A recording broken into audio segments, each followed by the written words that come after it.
I call it Be Calendar Smart. In calendar, what I do is I plan my week, I plan my days, I replan each day. Every single day in the evening I replan it, and every single Friday I replan the week. And I'm going to share my experience and my decision-making process of how I do that. But first, calendar management Bible, as I call it. Never book 100% of your time in the calendar. Leave 20% for fire alarms. They're going to happen all the time. If you're going to book 100%, that means you basically kind of write yourself off for the failure, because you're going to have all incoming communication coming at you, and some of the ASAP things will going to show up. So basically, when you plan this, do not plan those 20%, you're actually planning for the things which cannot be planned. And this is super important. Book time for important tasks first. You probably all heard that, but again, remember this decision-making process in the morning. It's our mind works on the highest capacity during the mornings, and we make easier decisions. It's easier to make decisions there. So therefore, we also have to start with the most hardest tasks, which again is very hard to start because they're kind of annoying and they are super hard. But again, we remember our inspiration. Inspiration helps us to start, and we start. Plan everything, do not skip any events whatsoever, and all the private stuff what you have. If you want to do something throughout the day as private thing, but this calendar apparently is working day, you're not putting it there, but you're still doing it, you kind of playing this joke with yourself, because you're not going to have enough time to do other stuff, because you're going to do that stuff. So you have to plan this slot here. Plan all meetings to the back-to-back time slots. Do not spread them throughout the day. I think it's very important, and I'll explain it a little bit later. Do not plan a meeting longer than 1 hour. I actually think it should be like 30 minutes to 1 hour. Reserve the whole day for internal meetings, and do not spread them along the week. So basically kind of combine similar nature events together, because and it's one of the next points is plan your warm-ups and cool down. So our brain, again talking about the brain, it takes time for our brain to switch. As soon as we finish something, some kind of activity, and now we're going to switch to another one, it seems to us that we're able to do it right away like that.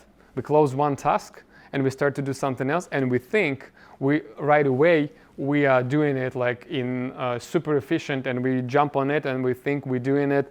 We're actually doing it, of course, but the quality of it not that good, because our brains actually are still keep processing this information of the previous task. And I call it cool down and warm up periods.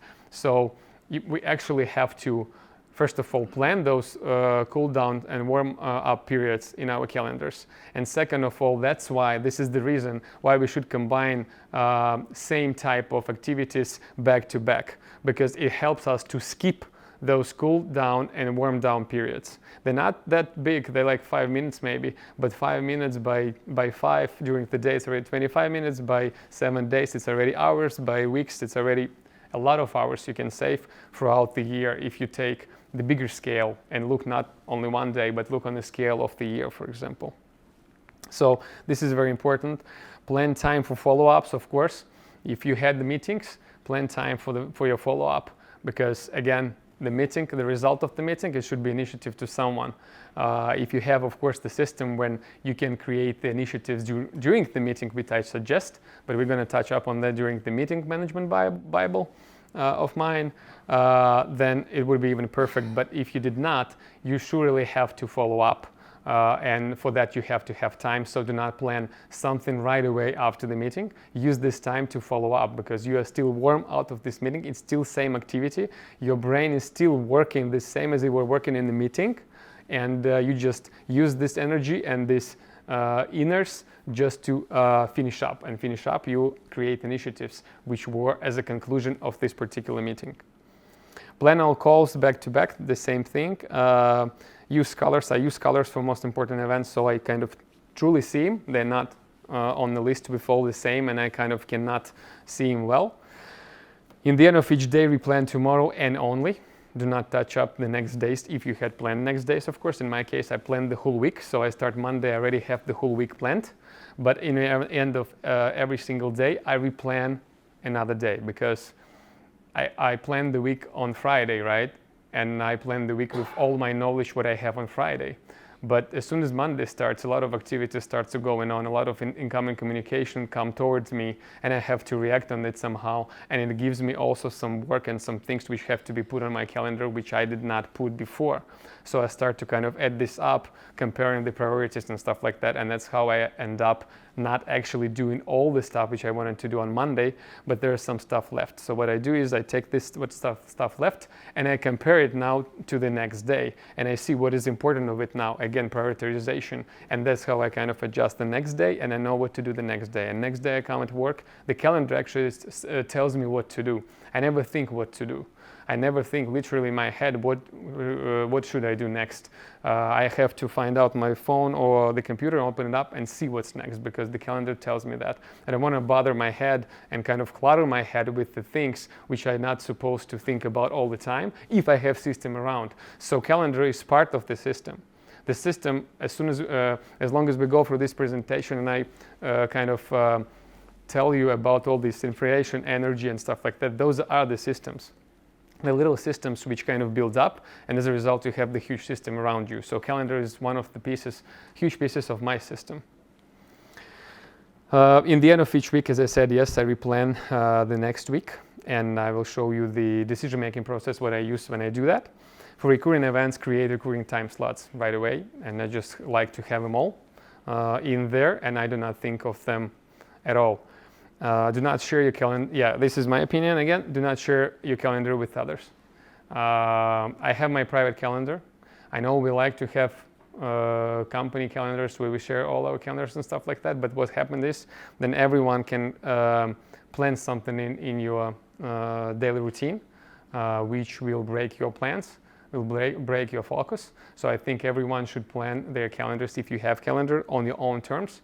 And you should keep it private, because you want to control your day, and you're gonna stay focused on the stuff which you have planned for yourself, not someone's plans for you just randomly. This is one of the weeks how my calendar would look like. It starts in the morning. As you see, I have different colors. The red ones, those are the most important things which I have come up with and I want to accomplish during the day. If I have meetings, meetings are in yellow. Meetings are all back to back, most of them. If I cannot, I kind of course, can do meetings randomly, but I try to force everyone else to, it's selfish, I know, we should all do that, and we still have to find the compromise, but you should push everyone to go around kind of your times. Then I have, in the mornings, I have time slots for sport, you see. I have time slots for my snacks. I have time slots for lunch, and I have time slots for dinner, rest with my family, books, and sleep. Like all the time slots, as I said, because you have to plan them in.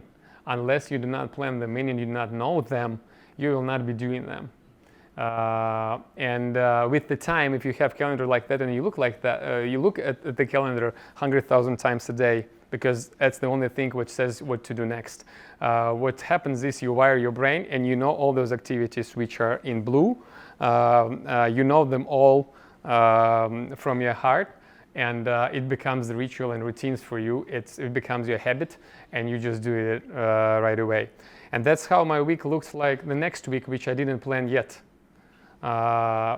It's as you see, all the events which I planned on Friday, and this is the next week which is not planned. This is all recurring events. They're already there because I know I'm going to have all those meetings. They are recurring, they are weekly or bi-weekly, and they are all there. So whatever I need to do is to fill out the empty slots with all the stuff which I want to be doing this next week, and that's how I go about this calendar here.